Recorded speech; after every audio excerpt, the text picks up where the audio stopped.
Glenn Clark Radio. If I can figure out how my headphones work, I'm Glenn Clark. It's Griffin. Busy show. Lots to do. We're kind of all over the place today. A little bit of everything. A few minutes, we're going to catch up with Navy fullback Daba Fofana. They had a huge win over UCF on Saturday. He's ran for over 100 yards in each of his last 2 games. He's been awesome. Next up is Army. We got to see the uniforms. They are dope, very cool, recognizing the connection between the Naval Academy and the space program. I dig it.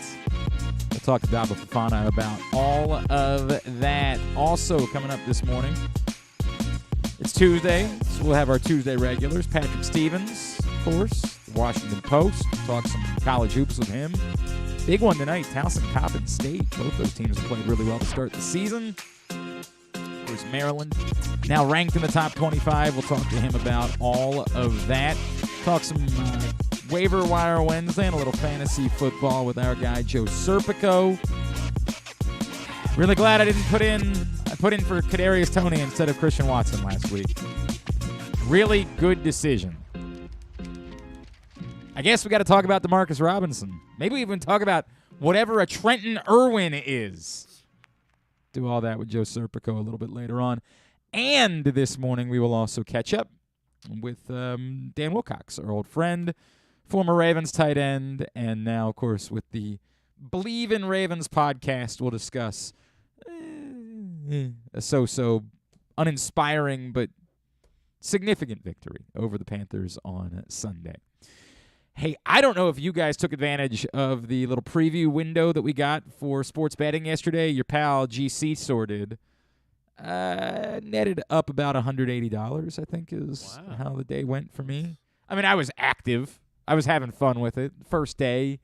Felt like I was cheating a little bit because it's not actually legal yet. It was a good day. I mean, other than the fact that the U.S. finished in a draw, and I would have preferred that they win. But as I told you, and this is why you should be following Live Casino and Hotel Maryland, on social media, I said the play was to parlay under 2.5 goals with the double chance of a USA win or draw. Those things came through. Now, I was hoping, admittedly, after the Gareth Bale penalty kick, I was looking down at the app to see if I could get a pretty good cash-out offer. Not because I was afraid, but because I wanted to be able to be unabashed in rooting for the U.S. to score another goal. I didn't want to feel conflicted about rooting for the U.S. to score another goal because I don't want to be like, well, yeah, but then it ruins my parlay. No, I wanted to be able to root like hell for there to be a USA victory. So I kept looking down at the app like, come on, man, give me a good cash-out offer. And they were giving me crap cash-out offers. So I won. But obviously it was a muted celebration because it didn't involve a U.S. victory. However, I still made my money. I hope you guys enjoyed it. And you've got one day. Right now, you go to PressBoxOnline.com/offers. This is your last chance. You can get so many tremendous sign-up offers from Caesars, DraftKings, BetMGM, FanDuel. But you have to do it today because these are pre-registration bonuses. And when everything goes live tomorrow, they gone. PressBoxOnline.com/offers. PressBoxOnline.com/offers. PressBoxOnline.com/offers. 200 plus 200 plus 100 plus up to $1,500 from Caesars. I know how math works. Mr. Radcliffe taught me so well at Perry Hall High School. That would be up to $2,000 in sign-up bonuses. I need you right now to go to PressBoxOnline.com/offers and take advantage of it, or else you are a big stupid. PressBoxOnline.com/offers, again, is the website. Yeah, a bummer. Look, if you had told me 24 hours ago the U.S. is going to finish in a 1-1 draw with Wales, I probably would have said, cool, I'll take that. I mean, it's not exciting, but I'll take it. Given the potential outcomes, that one would be fine.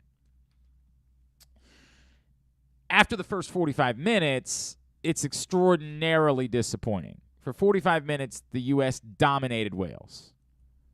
And then for 45 minutes, they got their asses kicked. They got their asses handed to them. An utterly unnecessary foul that set up the penalty kick that got it back to level. There's no reason to commit that foul. It could have been obviously much worse. Matt Turner made an exceptional save, obviously. And then, of course, in the closing seconds, he nearly tried to F it all up by coming what seemed about 150 yards off his line. I didn't measure it directly, but it felt like it was about 150 yards. Thankfully, Kellen Acosta was there to foul Gareth Bale. By the way, one of the dumb things about soccer is that you can just do that, right? Like it's almost it's not, but it's like almost akin to the idea of tripping someone. Like, you remember Joe Flacco at the end of the Super Bowl was like, hey, if he breaks this, let's just run off the sideline and trip him. Of course, in football, you would just award the touchdown. Whereas in soccer, you're just sort of like, it's a foul. Nothing we can do about it. We'll give him a yellow. End of the match. Not a big deal. It's just a foul. It's kind of a dumb thing. Extraordinarily disappointing second half. Extraordinarily pleasing first half. Extraordinarily disappointing second half for U.S. soccer. I mean, just horrendous. At an opportunity where they had they could have basically clinched a spot in the knockout round if they had been able to hold on yesterday. Not exactly, but nobody really believes that Wales has a chance of beating England. It would have taken something extraordinary at that point for a win to have not clinched them their spot. Now, things get really dicey. Really dicey because nobody feels good about the U.S.'s chances against England. So things start to get really interesting moving forward starting on Friday. The dumbest thing that you can say is they got to play about 1 billion times better. Yeah, they got to play about 1 billion times better. And I guess the truth is they got to play 1 billion times better than they played in the second half. If they play as well as they played in the first half, they'll have a chance. I still don't know that it'll be good enough, but they'll at least have a chance. A lot of questions about why Gio Reyna didn't get into the match. Apparently, he's totally healthy. They just chose not to use him. Greg Berhalter, believe it or not, people have questions about Greg Berhalter's decision-making. I know that's new. It's something that we haven't done before. I feel like Greg Berhalter is the only man that is more. Maybe it's a Greg thing between he and Greg Roman. I feel like there's something about Gregs that no one likes them and everything gets questioned. Definitely not on the Qatari ref, right? What do you mean? The just him being all over the place, not really great either way, and then not stopping the game when Pulisic goes down. I don't think any of it had anything to do with the outcome of the match. Yeah. I don't think any of that. Like, I think we're whining about it for the sake of whining about it. I don't think any of it played any role whatsoever in what the outcome of the match was. The outcome of the match was decided by the fact that the U.S. played really well in the first half, but had only one goal to show for it. When they did have other opportunities, of course, they had a very quick opportunity to try to score. It would have been an own goal. They dominated for 45 minutes, had just the one goal to show for it. And then they got their ass kicked in the second half. Like, that's the story of the match. Whining about, quick yellows, whining about when they stopped, when they didn't stop. I mean, like, whining about all those things. Whine about it all day. That's fine. I don't know how you want to spend your time. I feel like there could be more productive things to do, but I don't know. I don't know what you would be doing otherwise. If, for example, you would be choosing between whining about the officiating and doing hard drugs, then I would encourage you to spend more time whining about the officiating. That would be my suggestion. Do more of that. But if you're deciding between spending more time whining about officiating versus, helping an old lady cross the street, well, then I would encourage you to maybe go help the old lady across the street. That could be more helpful. Which isn't to say that I think it was a tremendously officiated game. I just don't think it had anything to do with the outcome. The outcome, it was pretty easy to figure out what happened. They didn't show up for the second half. They were fortunate that it didn't end up worse than that. And they move forward. It could be worse. You could be Argentina. That would be significantly worse. While you were sleeping this morning, the Argentines, sort of a sentimental favorite in this World Cup, among the favorites legitimately, and then a sentimental favorite, of course, because this appears to be Leo Messi's final World Cup. Yeah, they get shocked. And this is the awkward part about it is, like, I really wish it was something like Iceland, because then it could be the embraceable underdog. Of course it has to be Saudi Arabia. How could it be in the Qatar World Cup? The wonderful underdog story is effing Saudi Arabia. God. But it is what it is. Saudi Arabia defeats Argentina 2-1 this morning. A true, definition of a shocker at the World Cup. Absolutely nobody saw that coming.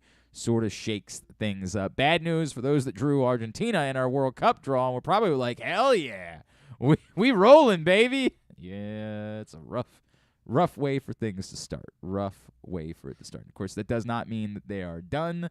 They couldn't bounce back. Just not a great place to begin.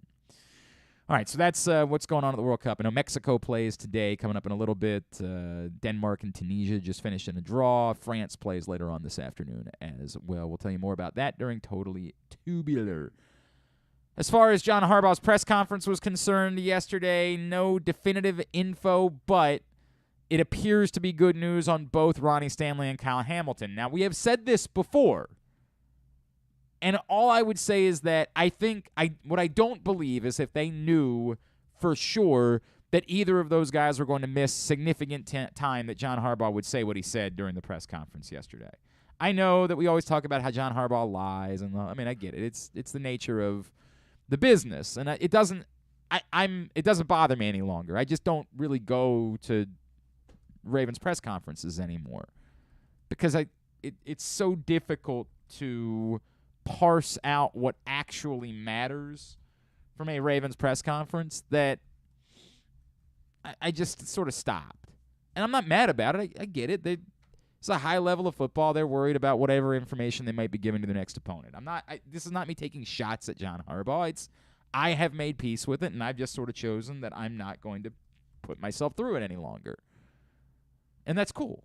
That's cool. We can all acknowledge things, and we can all be good. I'm not mad. They're not mad. Nobody's mad. Everything's fine, right? Like, it's the way it goes. So, of course, John Harbaugh is asked about Ronnie Stanley and Kyle Hamilton.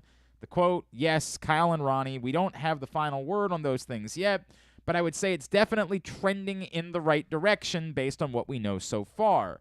Ronnie still has an MRI to get, so we'll find out the final on that, but it was trending really well last night and this morning. And Kyle, the same thing. Kyle, the x-rays look good, so it's trending in the right way. His knee is stable, and all those kind of things. Now, you might say to yourself, well, that doesn't really say anything.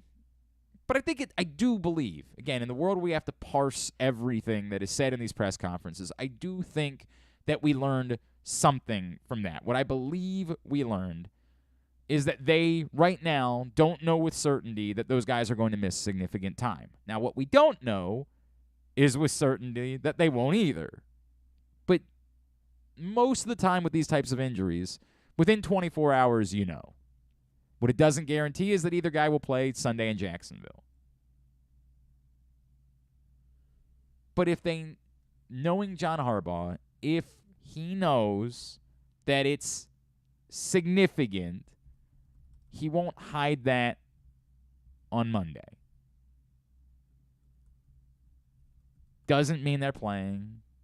Doesn't mean they're not. Those are all things. This is where we fall back into you're going to have to wait. We always like skipping ahead, but you have to wait and you have to find out. I said on the postgame show on Sunday on 105.7, the Ronnie Stanley thing is season-defining. I truly believe that any ability for the Ravens to win the Super Bowl has to involve Ronnie Stanley playing and playing at a Ronnie Stanley level. I get it. This is a team that looks like it's going to rely on defense moving forward, but they're still going to have to be able to do, as we talked about, they're going to need to score more than 13 points to win in the postseason. And a path for doing that has to involve Ronnie Stanley being healthy and playing at the level at which Ronnie Stanley was playing. We good over there? Everything all right? I don't know what we're working on over there that's more important than the show. Is everything okay? Yeah. I was Okay. just like setting up tweets for. Okay. for later. All right. Let's ease up on all. And every time we see that we're doing something else, it makes me very nervous that something is going wrong, that something is problematic as we're trying to do a show. Got it. All right. Everything's good. Apologies. Everything's good. These are the types of things where this happened to me when I broadcasted games. I'm sitting here, I'm just broadcasting a game, and suddenly 20 minutes later, they're like, oh, by the way, none of that was on the air. Cool. And by the way, as a broadcaster, I'm just going to keep – this has happened maybe twice in my career where, like, I was doing a game, and for whatever reason there was a technology issue some sort, and I just keep broadcasting the game because as a broadcaster, you want to feel like you're in the game. You just want to have a feel for what's going on. You want to feel – like, you're experiencing it. So whenever I see people nervously, like, grabbing wires and stuff like that, I'm like, yo, what the F? What is happening? What is going on right now? Anyway, yes, I believe that Ronnie Stanley will define – his presence defines what they're capable of doing this season. I can't tell you he's going to be the difference in whether they'll win the Super Bowl or not. I just truly believe that without Ronnie Stanley playing like Ronnie Stanley, they can't win the Super Bowl. I don't feel quite as strongly about Kyle Hamilton, but we all have to acknowledge that he's playing well. He has really turned the corner this season, and he's begun playing good football, and so you'd rather have him than not. While I think you're more set to survive a potential Kyle Hamilton injury, it still doesn't mean that you don't or that you wouldn't be happy if he wasn't on the field, or that you think it was a good thing if he wasn't on the field, or something along those lines. So that's kind of what we learned yesterday, just sort of parsing what John Harbaugh said. At the moment, no reason to believe that they're definitively long-term injuries, and so that, for now, can be good news. Now you watch the injury report play out the rest of the week, and you probably don't get that many more answers. I think that's what we needed. That's what we learned. That was the significant part of yesterday. I'm pretty sure that covers just about everything. All right, today's show is also brought to you by UMBC Basketball, the Retrievers. They're on the road tonight. I think they play UNC Greensboro on the road this evening. But they will be back home for some big local rivalry non-conference matchups, including Coppin State on November 30th, Morgan State on December 10th.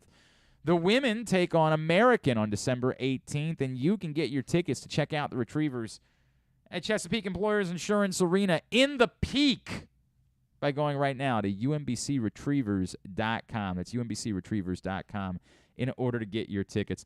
I don't want to spend too much time on it, but yes, I did appreciate this. This is from Dale. Dale says, Glenn, I'm trying to figure out what your young partner's issue is with Patrick Queen, and I'm wondering if it's less about the Skip Baylessization of sports and more about just how young men are with each other. That once you've decided something is a certain way, no matter what, you have to win with your buddies. You've decided in your group of friends that you're that guy, so in your group of friends, you can't change. He, of course, is a young man. I certainly remember you having a few opinions over the years that you didn't want to budge on. I don't know about that, Dale. I think that might be nonsense. I mean, I'm sure you're going to bring something up that, like, I was reluctant to change my mind about at some point, but I don't know, man. It's sort of not been my shtick. My shtick has never been about, I'm right about this, the hell with reality, I'm going to choose to be right about it. I don't think you should kick him out necessarily of pats on the ass, but I would say if it continues with Patrick Queen playing well and he continues to try to say he'll never put him on there, at some point you probably should. Yeah, I joked about that yesterday. I don't intend to kick Griffin out of pats on the ass, but there is a point at which you can't just do shtick. Like, you can't just make it about, I don't know what this is. I'll never understand it. I don't know if there's anything to it, like if this is a group of friends thing where, like, you with your... There was sometimes Kyle dealt with this, where Kyle would have things with his. Kyle was very much, but he was the other way. He was the guy that would be like, would decide somebody was really good, and that was just the way it was, right? Like, he was in love with Antoine Wesley, who, for the record, has continued to play in the NFL. He's not good, but he's continued to play in the NFL. And, like, once he decided something, there was no budging it. Now, he was also in on Patrick Mahomes before. A lot of people were in on Patrick Mahomes. So his shtick was kind of the other thing, which was that he was in on somebody, and then it kind of didn't matter what reality was after that point. Once he decided somebody was good, they were good. Like, he literally spent an entire morning raving about Antoine Wesley and telling me about all the wonderful things that Steve Smith had said about Antoine Wesley. I'm like, did you think that Steve Smith was going to go say Antoine, if one of his teammates stinks? Do you think he was going to go to a microphone and be like, yeah, that guy can't play? Is there any, perhaps, truth to the idea that it has something to do with your relationship with your friends? I don't think. I mean, I guess potentially, but like, do you I don't trash think, Patrick Queen with your buddies? I mean, yeah. Okay, but so Dale might be onto something. But Wait it's more of a thing about positional value. I mean, it has it's nothing just to do with linebacker. that. This is why I could leave him off my list. This is my explanation for that. And it's just no. There's no way that you can leave him off the list. That's insane. You're a dumb person. No, I'm you not. Are. I'm not dumb. For this, you might not be dumb in reality. This is a dumb thing. You're objectively wrong. I don't think so. No, I think you put I don't another know how to tell linebacker. you this. You're objectively wrong. You put another linebacker. No, because somebody else in was that playing position. the weak side position, and they weren't playing well. He moved the weak side position and played really well. You're just saying nonsense things to try to justify an unjustifiable opinion. Like, it's unjustifiable. There's no world in which you can try to pretend like Patrick Queen isn't playing well. And it's the same thing. You can try to say somebody else is a system player. It's as hilarious as Justin Tucker saying he was a system kicker a couple weeks ago. Like, you can keep trying to do that until the cows come home. You're still not acknowledging what happened on the football field. Like, you can't do this. The game was played. Someone was dominant. You're trying to pretend like they 12 weren't. guys happened to run right into his arms. That was right. So that was what happened. Again, this is bad shtick. It's bad shtick. And again, trying to figure out why you're doing bad shtick. I think it's a Skip Bayless thing. Dale thinks it's related to young men being young men and deciding something amongst their buddies. Whatever it is, for the show, you got to stop. You got to stop. Or all right. at some point, we will have to stop involving you. Like, we have to. I can't keep. This is supposed to matter when we do pats on the ass. I get it. I gotcha. We can All wink, wink, nudge, nudge about how does any of this matter. But, like, the idea of doing our segments is that they do kind of matter in some way. Like, it's actually watching the football game and trying to use a strategic eye to figure out who played well. And it's horse assery to pretend like it's not happening because you don't like somebody or they slept with your girlfriend or something. I don't know. I don't know if Patrick Queen is hooking up with old Dixie. We can look into that. Maybe that has something to do with all of these things. I don't know what it is, but at some point, we will have no choice. We have to acknowledge what's happening on the football field. Like, we have to do that, or else there is no point to the segment. So I don't know. I don't know if you're willing to admit that it's something, that it's personal, whatever it is, but it can't continue in the sake of the segment. Like, in the segment, we have to watch the football games and acknowledge what's happening in the football games. All right, I'll continue to do that. And when Patrick Queen does enough to be one of my top 5 Ravens. No. This is the bad shtick. This is the bad shtick. The bad shtick is, again, trying to defend the indefensible, is trying to make it seem like you've done something credible here. You haven't. You're doing the opposite of that. I don't know what the opposite of credible would be. I'm doing the incredible? Yeah. But but incredible comes off as, right? I don't know how that works. What you're doing is not credible analysis. It's bad shtick. Like, I don't need you to tell me that Patrick Queen's the greatest linebacker in the history of football. I don't need that. That would be insane. That would be wrong as well. We don't have to live in hyperbole. But you can't watch the game and pretend like the things that are happening aren't happening. That's very bad. That goes into you can't do this, right? Like, that's very dangerous. I thought Dale might have been onto something. And it's interesting to me that once you get around your buddies and you decide that you're that guy, I'm the guy that just hates this. I do remember being 22, 21, whatever it is. I remember being that way. When you get around your buddies and you decide, like, you've got a shtick and that's your shtick, it's very difficult to abandon that with your buddies because your buddies start busting your balls about it. Oh, we're running late. I'm sorry. We're supposed to talk to Daba Fofana. Oh, man. I'm sorry, Navy people. We're talking to him right now. Anyway, we're going to work on that moving forward. You good? Mm-hmm. All right. Hey, quickly. Thank you all that have already gotten in with your donations. Please go right now at Glenn Clark Radio on Twitter. We are running a raffle to benefit the Helping Up mission. Details are pinned on the top of our Twitter account at Glenn Clark Radio. Please check it out right there. You can get the details, get in, donate. You can win a Calais Campbell autographed full-size helmet. You can win a Trey Mancini autographed print and more. We just need you to step up, donate $25 for our annual winter drive benefiting Helping Up Mission. The details are all available right now at glennclarkradio.com, at Glenn Clark Radio on Twitter. Had to do this a little bit earlier on today because of his very busy schedule at the Naval Academy. They're red hot. Navy fullback Daba Fofana right here on GCR. Well, what a win this Saturday for Navy football as they knocked off UCF 17-14 on the road. Joining us now, this man has been red hot. I believe I heard my friend Pete Medhurst on the broadcast call him the money man. He is Navy fullback Daba Fofana, and he is with us now here on GCR. Daba, it's Glenn in Baltimore. It's great to chat with you. Thank you so much for taking a couple of minutes for us this morning. Yeah, thank you for having me. Hey, man, I can only imagine how good this felt. I know you guys have gone through a lot this season. There have been some ups, some downs, but from the halftime of the Notre Dame game in Baltimore, what really clicked in for this football team that these last 6 quarters of football have been probably among the best quarters you played all season? It's just a feeling that we can play with anyone because the first half we were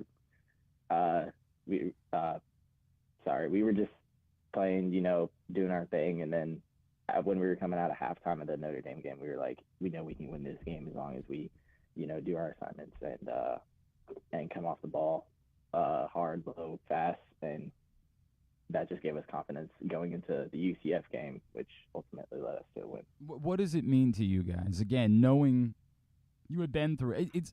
Look, you guys have been up against it because you've been having to face teams that have, 5th, 6th-year guys on their roster all season. What did it mean to you, all the work that you've put in for it to pay off with such a massive win down in Orlando? It's an amazing feeling. It's what we've been praying for, and it's what we've been working for in the entire offseason too. And they have 5th, 6th-year guys, but we have the brotherhood, the tighter group of players. So even I wouldn't even want 5th or 6th-year players just because they have jobs in the military to do, and so just being around the brotherhood and having all those guys, it helps a lot better than having a team full of transfers and guys from everywhere else. Wow, that's really well said, man. You guys came here for a reason. You're kind of on a mission. You're making us proud in the process. Daba Fofana with us here on GCR. Daba, for you personally, obviously it's back-to-back massive games, over 100 yards rushing. How good has that felt for you? I know that whatever your job is, you're going to be doing it, but to be such a significant part of some of the best football that you guys have played. Yeah, it's amazing, and it's all because of the O-line. They're coming off the ball, moving people off the spot. It's really because of them that I've gotten all those yards and all that. I mean, it's very selfless of you to say that, and what I've learned about you is you're a very selfless man. Daba, just take me back. I have such incredible reverence for not only for all you guys, but obviously for Coach Ken. And when you lose games, that there is some negativity that creeps in from the outside. Can you tell me about him and about the staff and about how you guys blocked all of that out and prevented it from snowballing and preventing it from impacting internally what it is that you guys were doing on your journey? Yeah, they always preach something called a next play mentality, which means like if something goes wrong, then you just focus on the next thing you got to do. So we can't dwell on the stuff that happened in the past. And so every day, every practice, we come to work, just grind, focus on that, only focus on one thing at a time. Don't focus on the past or too far in the future. Just focus on the moment and get your things right. I mean, it's paying off. It's paying off big time at this point. Daba, I want to talk about you, right? I want to talk about your journey. You are a fascinating cat, man. Let me start with the cello. Where did that come from? Yeah, so in in 5th grade, I went to a private school and they forced us to well, not forced, but like they mandated that we had to do chorus, band, or orchestra. And orchestra just sounded interesting to me with the string instruments and stuff. And then I ended up picking the cello just because it was something I wasn't going to break, but it also wasn't something too big to lug around everywhere. But then I liked it and I carried it on. Okay, all right. So how many like dudes on the football team at West Forsyth High School in Georgia were also playing cello in the orchestra? None. Yeah, that would be you singularly, right? I Yeah. mean, what when you say what made you fall in love with playing cello? It's just like a different kind of freedom when you play. Like you get to dictate the way you play a certain piece, and you have like you can play one piece many different ways, and it's just a different feeling. And it also feels cool when you're like multitasking. You know, one hand's doing one thing, and the other is creating the notes and stuff like that, and it all comes together to form a beautiful piece. It's cool, man. That's really cool to hear you describe it that way. Daba, I also your aspirations. Clearly, you're going to be headed into service after your time at the Naval Academy, but down the road, you're looking to become a doctor, correct? Yes, sir. Tell me about why. Where did your interest in medicine come from? And did I read it was orthopedic surgeon? Was that the route you're looking to take? Yeah, that's my number one right now. I mean, it could change. Like I still have a lot of time, but yeah, that's my number one. Where did where did that come from? Yeah, when I was growing up, my parents were they always had me do these things related to STEM, whether it was like extra math problems or computer camps and all of that, and then I just found an interest doing all of that, and then and at first I wanted to be a doctor when I was younger, just because they make a lot of money. But then first of all, I truly appreciate the honesty, and I really wish that someone would have informed me of that or hammered it more into my head when I was a younger man. Yeah, I mean they make a ton of money. It's crazy, but like the actual field work it's really interesting too. And when I tore my ACL back in 2020, my doctor made all of that sound really interesting with like the process of surgery and rehab and all of that. So yeah, that's where I get interested in the orthopedic. I want to make it very clear. I am very much in favor of guys like you making lots of money for being doctors, because I don't want it to be people that don't know what they're doing that are low paid that are working on us. I think it's more important that way. That's an incredible thing, man. It's awesome to hear that. Daba Fofana, be back from Navy, is with us here on GCR. Daba, why? I always, whenever I talk to guys, football players at Navy, I always ask the same question. Why you knew that it was an opportunity to play D1 football, but you also knew it was going to come with responsibilities that you wouldn't have anywhere else. Why was it right for you to end up at the Naval Academy? Because with those responsibilities, you have a whole ton of opportunities. Like, where else are you going to go to school that's going to have like the number one public school, really top tier engineering school opportunities?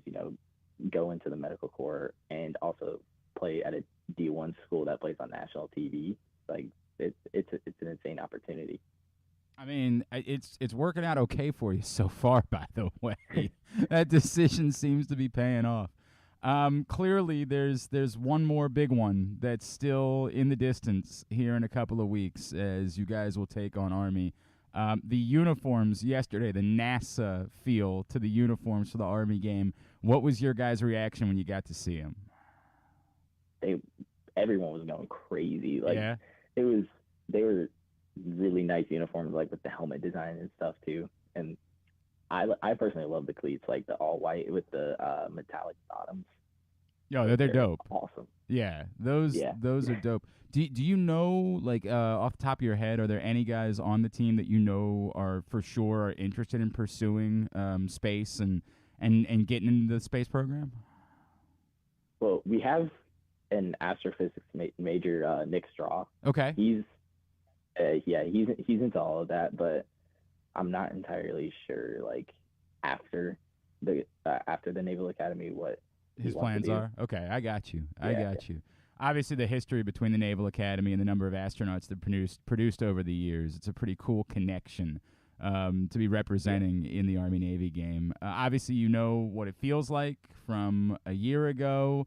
That one was so emotional, was so overwhelming after everything that Navy had been through the last couple of years. How important now is it to go and back it up and sort of remind everybody, like, no, we're the dominant force in this series? Oh yeah, even when we play Air Force, it's always that we have to win mentality, and just to keep our dominance in the rivalry and impose our will. And yeah, we might get along, after the game, because we're all service academies, but when we're in between the lines, it's war. I mean, there's no doubt about it. And it's one of the coolest things in all of football and all of sports, frankly. What does it mean to you personally to be a part of that game? Like, when you walk out on the field, especially now that you're in this significant role, like when you walk out on the field here in 3 Saturdays, what are your emotions going to be like, Daba?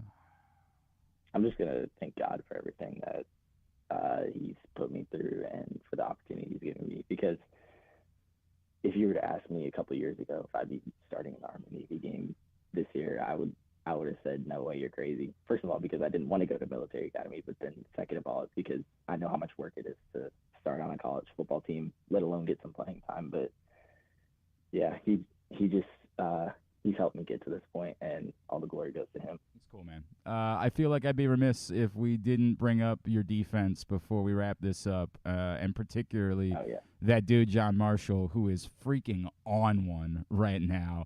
How good did it feel to witness that up close in person on Saturday? Just a man on a mission that was not to be stopped.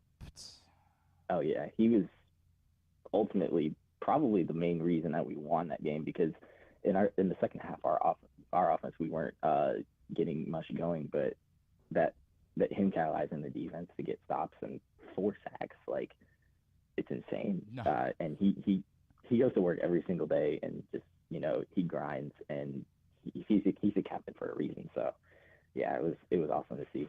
So cool, man. Hey, Daba, we are so grateful to have young men like you that are willing to represent us and to take on this higher calling, and it's a hell of a lot of fun to watch you kick ass on the football field in the process. I want to make sure we get some plugs in. It's Fofana Daba on Twitter, and it's at Daba2, number 2 valid on Instagram, correct? Yes, sir. All right, give Daba Fofana a follow in those spots. May you guys go out, demolish Army, go Navy, beat Army. Daba Fofana, congratulations on a great stretch of football for you, man. Thank you so much for taking a couple of minutes for us this morning. Yeah, thank you so much for having me.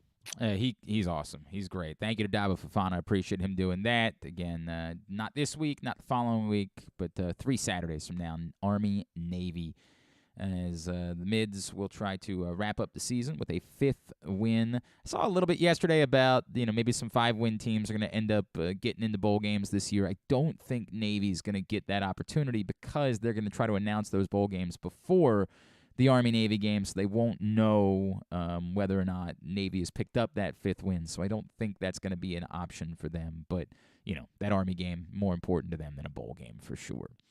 Looking for a simple holiday meal? Try Chick-fil-A catering. From Chick-fil-A nuggets to mac and cheese, enjoy a variety of tray options sized perfectly for your get-together. Order through the Chick-fil-A app and bring smiles to your family gathering. Availability and order requirements vary. See restaurant for details. Talk some college hoops with Patrick Stevens. That's next. Glenn Clark Radio.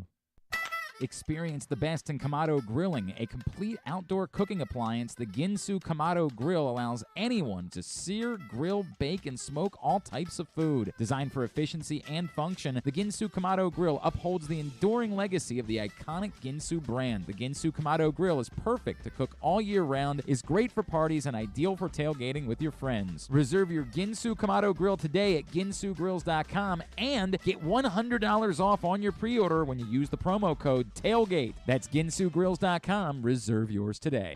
UMBC basketball is back at Chesapeake Employers Insurance Arena, and tickets are available now at umbcretrievers.com. Don't miss any of the great early season matchups as the men take on local rivals Coppin State on November 30th and Morgan State on December 10th, while the women square off with American on December 18th. Experience the excitement of game day at the Peak by getting your tickets right now to come see the Retrievers at Chesapeake Employers Insurance Arena. Lock yours in at UMBC Retrievers. waivers.com. Another Orioles season is in the books, and the Bat-Around was there every step of the way as the Birds posted their first winning season in 6 years. And after promoting 2 #1 overall prospects in Adley Rutschman and Gunnar Henderson, Mike Elias has said it's liftoff from here. Hi, I'm Paul Valley, and along with my co-host Zach Goodman, we'll be here every Saturday from 10 a.m. to noon all off season, discussing every signing, trade, and waiver claim as we navigate the cold winter months that lead to spring training. You can watch us at youtube.com/PressBoxOnline and Facebook.com/PressBoxSports, or listen live at PressBoxOnline.com/radio. And if you miss a show, you can find us anywhere you get your podcasts. So tune into the Bat-Around with Paul Valley and Zach Goodman every Saturday from 10 a.m. to noon right here at PressBox Sports. Stan the Fan here, welcoming back one of my favorite sponsors, the Costas Inn. And everybody around Baltimore knows the Costas Inn is a great place to go and grab crabs, steaks, salads, soups, whatever's on your mind to eat in person. But did you know that the Costas Inn has upped their game? They are now one of the premier takeout places in Baltimore. Give them a call now to order your food, 410-477-1975. That's the Costas Inn, over 4100 North Point Boulevard. The Baltimore County Police Department is hiring. Entry-level officers start at close to $59,000 a year with a $10,000 bonus. Some restrictions apply. Plus a great retirement plan, medical, dental, and vision insurance, advancement to specialized units, tuition reimbursement, 15 sick days earned per calendar year, and even further incentives for military members and veterans. If you have a passion for service and want a career for life, visit joinbaltimorecountypd.com or call 410-887-5542. You must be a United States citizen, possess a valid driver's license, and have a high school diploma or GED equivalent. The Baltimore County Police Department is an equal opportunity employer. If you can't listen or watch live, you can subscribe to the show via Spotify, Amazon, or Apple Podcasts. Leave a 5-star review while you're there. Or, if lying isn't your thing, we'll take a 3.5-star review too. The Toyota Tacoma comes in a range of models and trim lines. You can choose the perfect Tacoma to reflect your unique personality and driving habits. Check out buyatoyota.com for deals on new Tacomas from your local Toyota dealer today. Every Tuesday, we catch up with our college sports guru, talk a little college hoops with our friend Patrick Stevens at Discourse, D1S Course on Twitter, of course, the Washington Post as well. And he's back with us now here on GCR. Patrick, good morning, my friend. How are you? I am well, Glenn, and you? I'm all right. Now, as you know, admittedly, I did not get to watch a lot of Maryland basketball this weekend. I watched as much as I could sort of distractedly on Sunday while the Ravens game was going on. We know they looked very good for 2 days. You tell me, what did we actually learn about Maryland basketball in 2 lopsided wins over St. Louis and Miami? Well, I think one of the things you got to take away from it is that they're an awfully dangerous team when their 3-point shots are falling, which kind of goes for most people. But you know, in general, you look at that; they were 9-21 on Sunday against Miami. They were 13-32.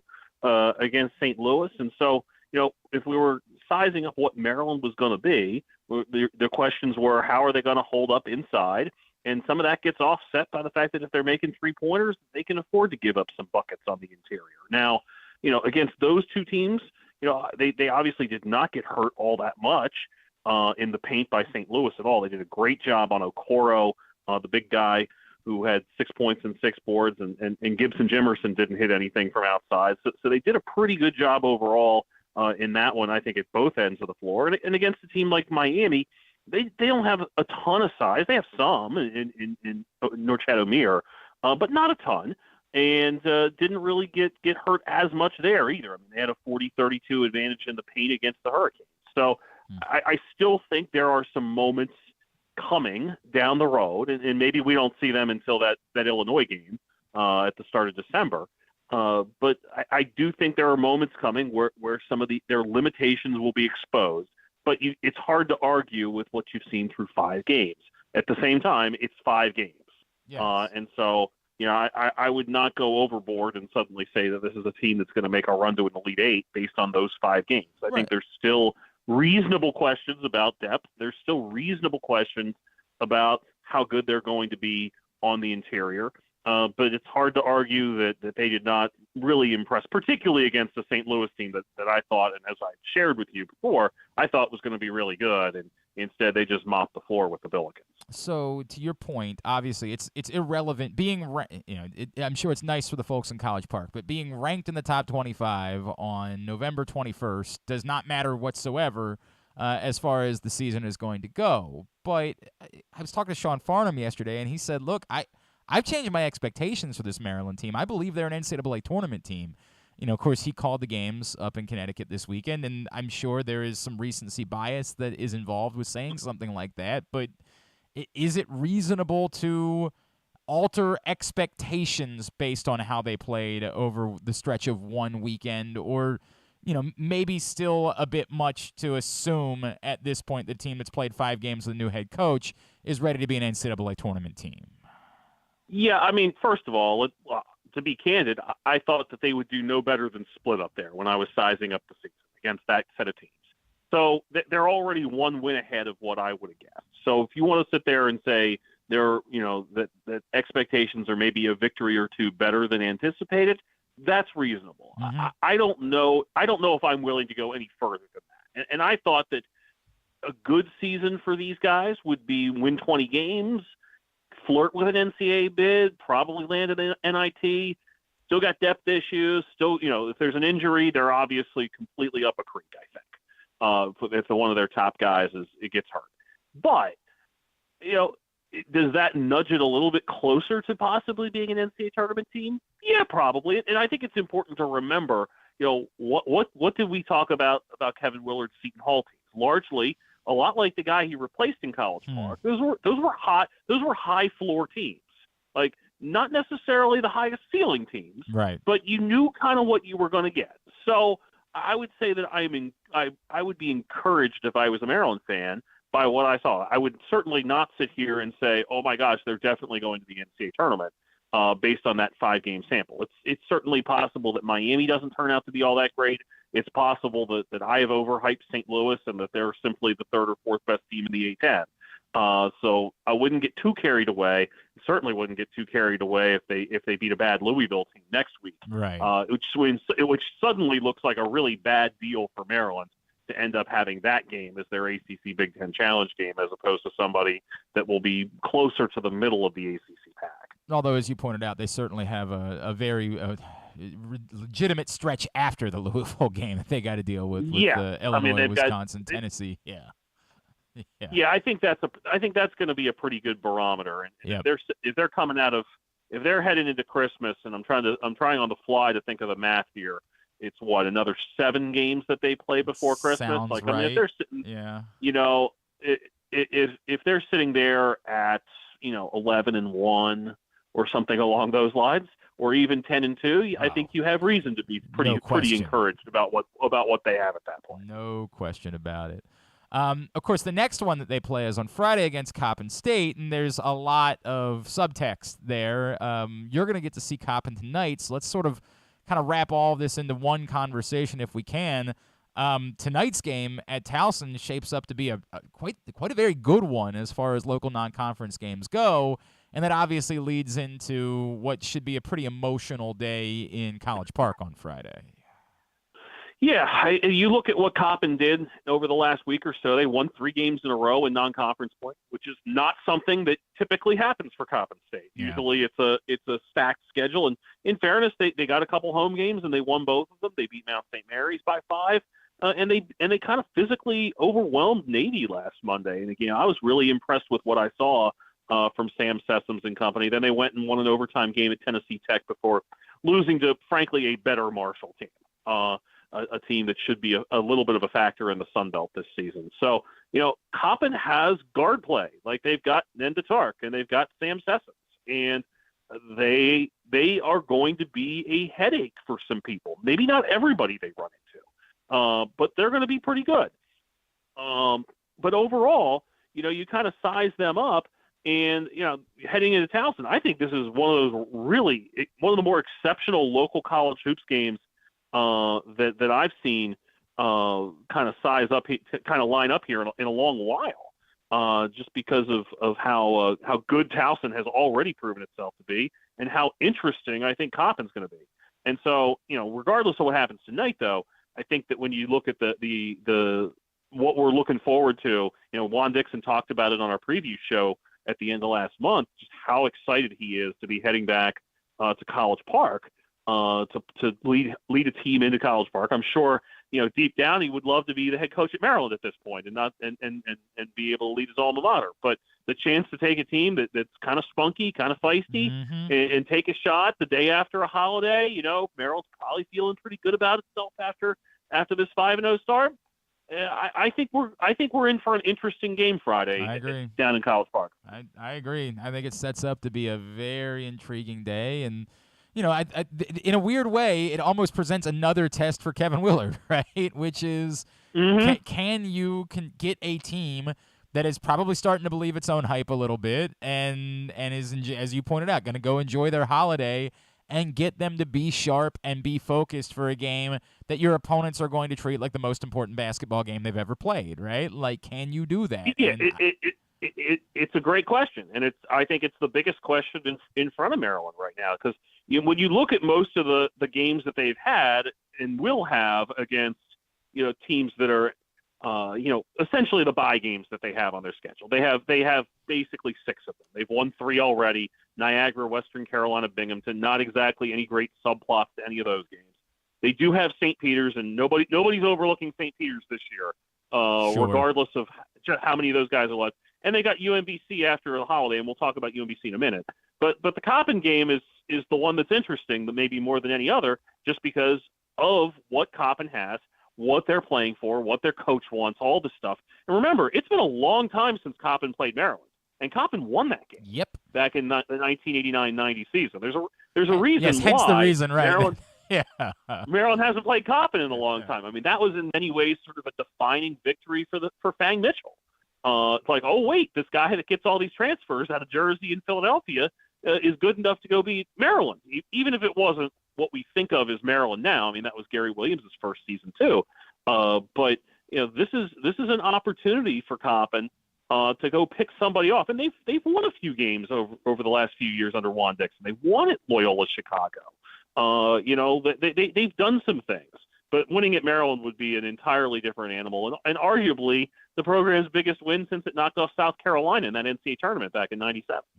No doubt. All right, he is Patrick Stevens. He's with us here on Glenn Clark Radio. To your point about UMBC, let's talk about the rest of the local front this week, including what was kind of a nice little bounce-back weekend for the Retrievers. Yeah, I caught both of their games this weekend. Beat Lafayette in kind of just a dreadful first half all around. Just an ugly first half where I think it was like 24-23, and we're talking about 3/4 of a point per possession. Not a lot of fun. And then came back and won that game. And then on Sunday, probably got outplayed a bit for the most part, but were able to slug one out, 78-76. They got Craig Baudouin hit a layup with about 3 seconds to go to win it for the Retrievers, to get a pair of victories, and knocked off Central Connecticut State. One of the things that stands out about those two games is the mileage that they're getting out of Matteo Piccarelli, a reserve guard who I think when you kind of sized up their roster, it was sort of an afterthought. He scored 19 against Lafayette. He had 21 against Central Connecticut. He's hitting a bunch of threes. And Jim Ferry said after the game, like, that's just a guy that has just kept working at it. And he kind of alluded to the idea that and when he took over last year, he didn't really think he was all that good. And it turns out the guy has just worked his tail off and is playing really, really well, and has fit perfectly into the way that they want to play. They are trying to push the pace. They are trying to create some tempo. And right now, I think the one thing we can definitively say about UMBC is that it is an 8-man band right now. Like, it does not look like a team that really wants to stretch its rotation much beyond that. But they've got some pieces between Piccarelli, Jacob Bunyasith is still around. Colton Lawrence, the D2 transfer, I was really impressed both nights just with his toughness. And he's going to be a really big piece for them. So they're 3-2. They head down to UNC Greensboro tonight and then to Georgetown on Saturday. Pick off either one of those, and they're kind of an interesting team, and they get Coppin State next week. So as Coppin makes its local tour. But I came away feeling like, obviously, UMBC is a little bit of a work in progress with all the new pieces that it has, but some of the pieces that it does have really did stand out to me in those two games. Anything else on the local front? I want to bring up Navy as well, because Navy won a couple games this weekend. They had their own MTE. They beat a UC San Diego team that had a really explosive score that they bottled up for a half, couldn't quite contain, and then won in overtime. And then they beat a good Youngstown State team by 13 on Sunday. I was sitting there kind of waffling as to, which of these games do I want to go to? And I'd seen Navy 3 times. I'd seen UMBC once. And it shows UMBC thinking, well, that's probably not going to be as good a game. And it turned out to be a much better game because Navy played exceptional basketball against the Penguins. You look at what they're getting right now. You talk about having guys that are seniors that emerge. Like Daniel Deaver in the Friday night game had 19 points, 8 rebounds, 6 assists. Not exactly what you expect from your 6'8" starting power forward, or center. Actually, I mean, technically he's the center for them. Really don't have a true center on that team. You look at guys like Christian Jones, who's just really impressed after having been really an afterthought pretty much for his entire career. And then you have guys like you bring in a guy, Austin Bonini, who's a 5'11", 172 freshman. He scores 23 points against Youngstown State. So Navy's getting help all over the roster at this stage. And I think that's something that really bodes well for Ed DeChellis' team. They're 4-1 now. They obviously aren't going to be playing as much at home as they have early on in the season. They have Mount St. Mary's on Saturday, and then they play 6 of their next 7 away from home, the exception being a non-D1 team on December 18th. So a lot still to learn about Navy, but I like what I've seen so far from the mids. And then on the national front, of course, we've reached everything, everywhere, all the time portion of the schedule. There is so much going on, it's hard to keep up with it. I know there's a lot of great matchups this week. I felt like Virginia and what they did out in Vegas really stood out to me as far as what we've seen. It's kind of take me through the big stories of the past week and what's coming up this week with all the various tournaments going on. Well, we'll talk about Virginia a bit, going out and beating Baylor, really hammering Baylor. The final margin was 7, but it felt a lot worse than that. And then to turn around and beat Illinois by 9 2 nights later, Virginia is suddenly old again. And when Virginia's old, that usually bodes really well. So they're not, I don't think, in terms of raw talent, as good as Duke and North Carolina in the ACC. But they are going to be an absolute menace for people to deal with. This really is a scenario where Virginia is back, and this is probably their best team since the 2019 national title team. I think coming and going, I think you got to acknowledge Gonzaga with a nice bounce back after getting trashed down at Texas. Really hammered Kentucky. And by the way, it's time to start asking a few questions about how good this Kentucky team can be because they got out-toughed by Michigan State. And then they just got punched in the mouth against Gonzaga. Technically not in. It wasn't on campus, but it was in Spokane. Right. So basically a road game for Kentucky. Lose by 16. They were down 8-0 out of the chute. Never led. Got within 4 at one point. But there are some questions, serious questions about that Kentucky team. And I don't know how many opportunities there are to really come up with good answers between now and the start of SEC play. They have Michigan in a neutral site game and a really, really neutral site game in London. And then they play UCLA in Madison Square Garden. Yeah, that was actually a game that was postponed a couple seasons because of the pandemic. That game was actually supposed to be played 2 years ago. So I think Kentucky is a team that you got to have some questions about. And it's not like this is a typical Kentucky, they've got 8 freshmen and how are they going to figure everything out? This is a Kentucky. They've got some older guys. Sure. And they don't really have, besides throwing it into Shabway, they don't really have too many solutions to their problems right now. So that's a team I think that is worthy of pointing out some concern. And then, to bring it back around to Texas, really, really impressive so far for the Longhorns. The Gonzaga victory by 19 is part of a 4-0 start. So got to like what we've seen so far out of the Longhorns. This week, the big event, I think, you've got the battle for Atlantis. I think Kansas and Dayton are a couple teams down there worth keeping an eye on. But the big thing is out in Portland, the 2 Phil Knight events, basically 16 teams out there, essentially 2 from just about every power conference. Duke and Carolina. Gonzaga is among the headliners out there. So a lot of good hoops starting Thursday out in Portland as they celebrate the Nike founder's birthday. And by the way, a pair of games tonight in Maui that are pretty good with Creighton, Arkansas, and San Diego State, Arizona. Oh yeah, those guys. Those aren't bad. Yeah, those aren't bad. Creighton looked really, really good after about the first 10 minutes or so yesterday against Texas Tech. and Arkansas is very much for real. So that game in particular stands out as what should be a real treat. All right, let's play the game quickly. Can Patrick Stevens name the MLB teams that this particular player has played for? We begin with a pitcher who has pitched for 4 teams during his career, which ended back in 2016. A 3-time All-Star, a Cy Young Award winner. The 4 teams for Jake Peavy. Jake Peavy's 4 teams are definitely San Diego, San Francisco, and Atlanta. Not Atlanta. No. Huh. No. He was a White definitely a Sox. White Sox. Yes. Okay, so I got 3 out of 4 there. Yes. Do you Was want he in Boston? Was he in Boston? Yeah, that was the one. Yes, Boston was the other one. Okay. That was the other one. So do you want to go with slam dunk to get a 4 for 4, or do you want to go a little bit tougher? Wait. Let's go with a slam dunk here to head into the holiday. Let's go with the slam dunk. A Hall of Famer, of course. Give me the 4 teams for Sammy Sosa. Well, not a Hall of Famer. Sammy Sosa. Well, I said Hall of Famer. That's so funny. I said he's definitely not a Hall of Famer. Sorry. My apology. Sammy Sosa, White Sox, Cubs, Orioles, and Rangers, I believe. Yes, sir. Yes, sir. At Discourse, D1S Course on Twitter is how you follow him. He'll be at Towson tonight for a big one. College Park on Friday, I assume. Enjoy your Thanksgiving, my friend, and we will talk again next Tuesday. Thank you, as always, taking the time for us. Awesome, Glenn. Take care. That's Patrick Stevens joining us as he does every Tuesday here on GCR. I called Sammy Sosa a Hall of Famer. He's clearly not in the Hall of Fame. Jeez.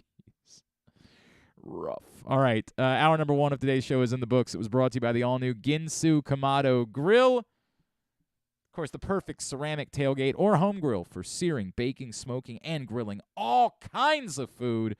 You use that code TAILGATE, you save $100 when you order your Ginsu Kamado Grill at ginsugrills.com. Of course, you can come out to the Game Day Firehouse for every Baltimore home game this season and sample the cooking from the Ginsu Kamado Grill. You can also register to win your own as well as $500 worth of grilling meats. ginsugrills.com, and then stop by the Game Day Firehouse, 1202 Ridgely Street, just west of the stadium. Every Baltimore game day home game.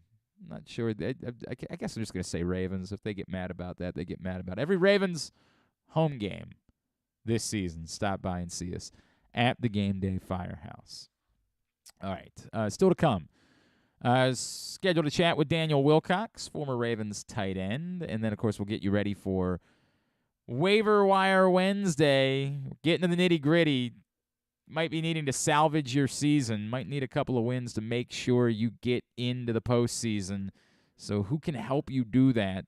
We'll talk to Joe Serpico here in a few minutes. Also coming up today, we will get you not weekend of bookies, Simply the Bets.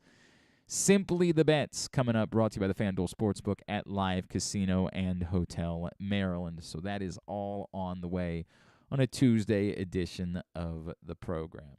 By the way, good morning, John in Little Rock. John, I actually don't even realize, I don't remember where you are.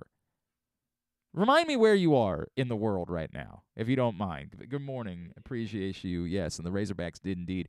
I actually watched a little bit of that yesterday because I had legally placed a few dollars on them to cover against Louisville, which they did, although it was hairy for a bit. It was not a great start for Arkansas yesterday. But they ultimately won comfortably, and I did indeed win legally that bet, which felt good. Felt good to legally make some bets. Did not get an anytime touchdown score from Christian McCaffrey, so on him. That was very disappointing. But other than that, it was a lovely day as we got our first taste of legal sports betting in the state of Maryland. All right, joining us now, one of my favorites. We love this man, former Ravens tight end, now at the Believe in Ravens podcast. He is our buddy Dan Wilcox, and he's back with us on GCR. Dan Wilcox, what's going on, my friend? How are you? I'm great, Glenn. How are you today, man? Everything is good, man. What's Thanksgiving look like in the Wilcox house? Man, we're going to my wife's cousin's house, and, they're going to have a whole spread. It's going to be some crazy stuff, man. Like some of you seen in one of those old Roman time movies with the turkey legs bigger than your head and stuff like that. It's going to be crazy. Give me the one thing that maybe when you were playing, of course, people realize for football players, you can't do it up on Thanksgiving. You got to turn around and play a football game in 3 days. Sometimes, obviously, that day. Once your career ended, what was the thing that you were able to most enjoy on Thanksgiving that you had to use a little bit more restraint with during your career? To be honest with you, I always ate what I wanted to eat, Glenn. And most of us on Thanksgiving, we pigged out. We took a plate with us to go. We did the whole thing. Nobody cared about the game. You know, the day of the game, when you're playing on Thanksgiving Day, of course you're eating like that day because you're running out there to play. You know, but most of us are not playing. We're chilling, man. We at the house watching the game like everybody else. And unfortunately, we don't get a chance to go back to our hometown and spend that time with our families. So as soon as you're done playing, you retire. And that's the first thing you do is start spending Thanksgiving with your family, the whole family. Nah. When you're playing in the league, usually your family try to come to you, but it's a minimum family situation. You know, mom, dad, maybe little bro and sis.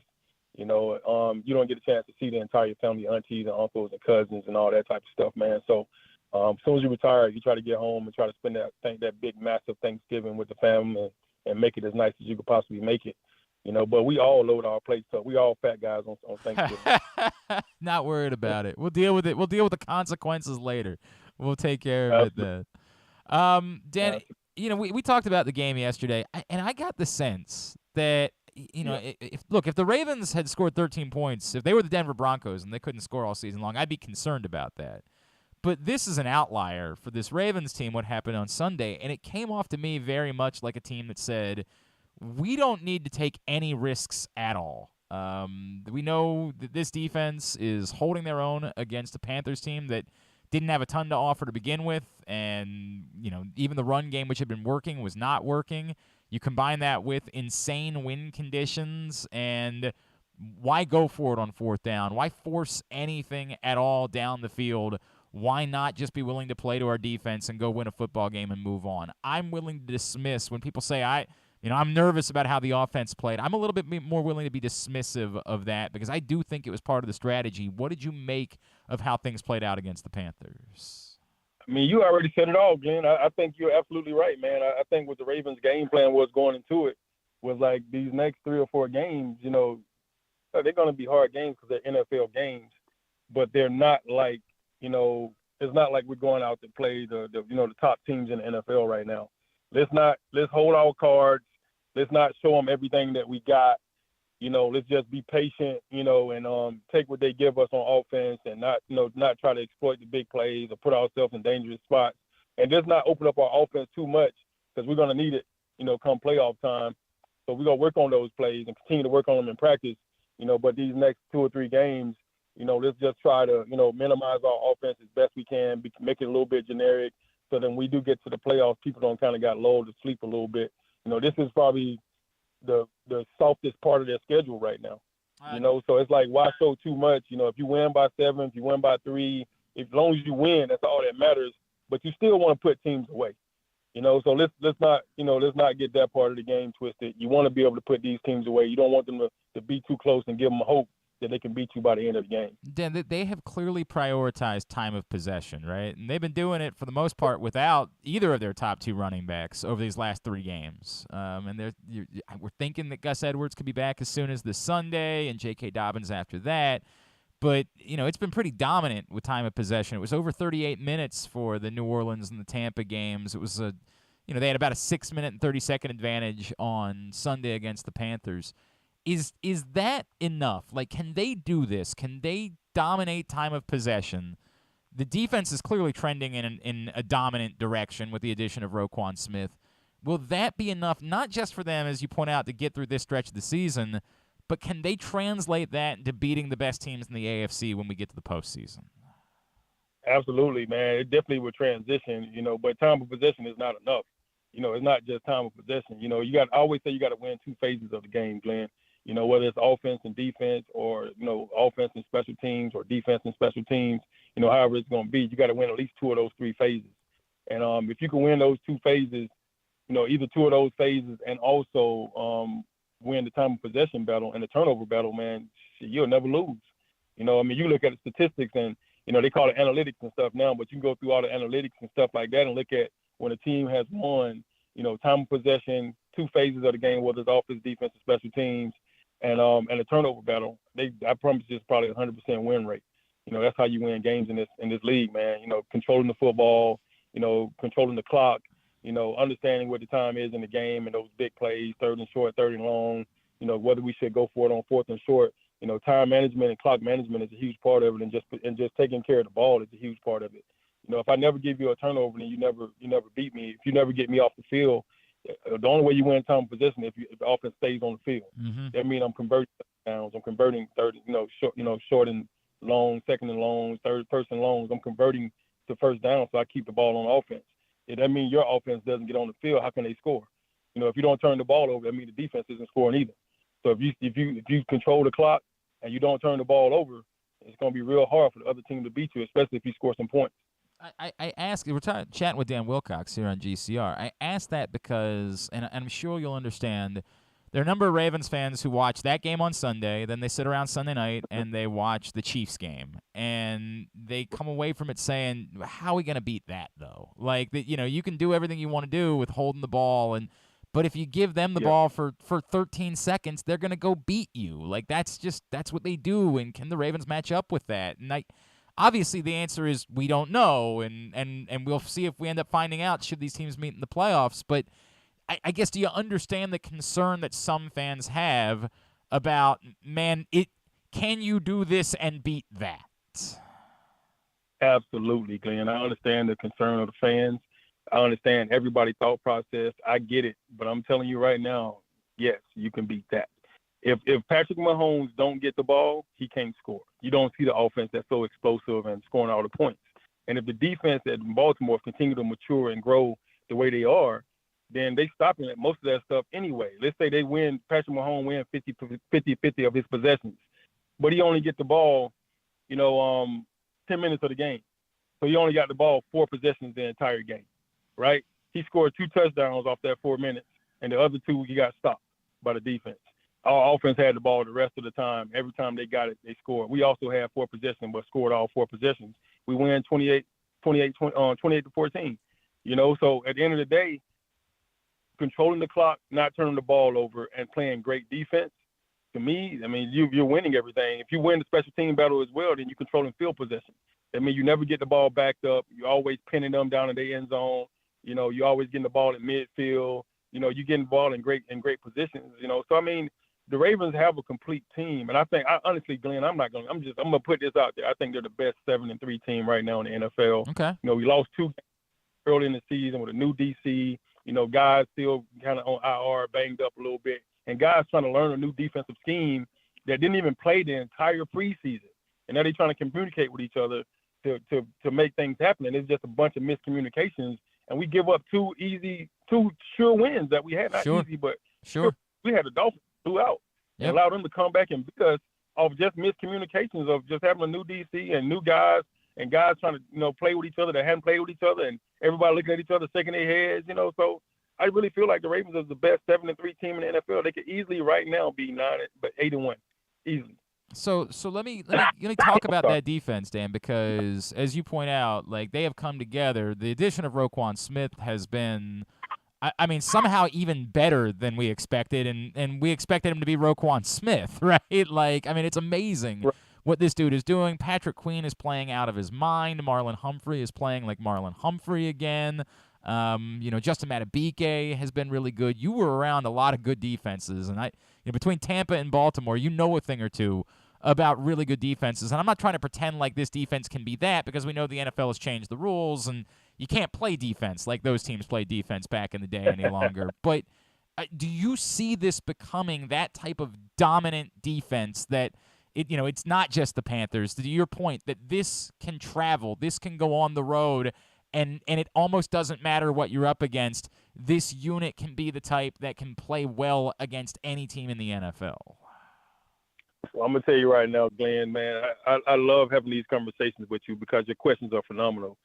So all I can do when I look at the Ravens team as a whole, offense, defensive, special teams as a unit, you got a special teams head coach that really pays attention to the special team category because he knows how important that is.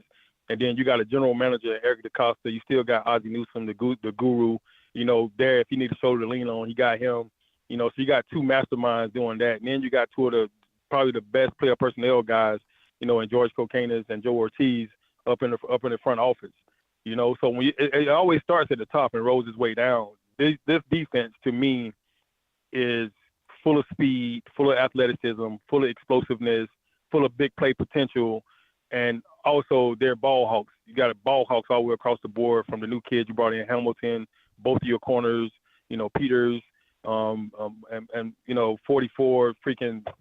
You got some studs. The linebacker core just got so much freaking better with Patrick Queen and Roquan Smith back there at the linebacker spots. I think that's a really good combination for success. And then you got some young guys that still haven't even played on the field yet, and they're coming off injuries. That's going to be ready to make some plays for you towards the end of part of the season.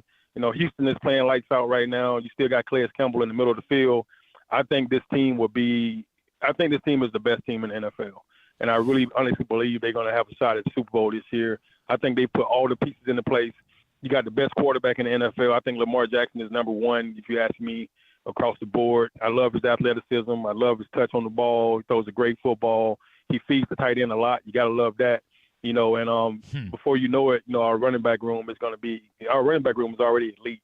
They just banged up and they injured. Once they get healthy fully, you got Justice Hill, Gus Edwards, Dobbins, Kenyon Drake has had a heck of a year this year. I think they still should keep feeding him.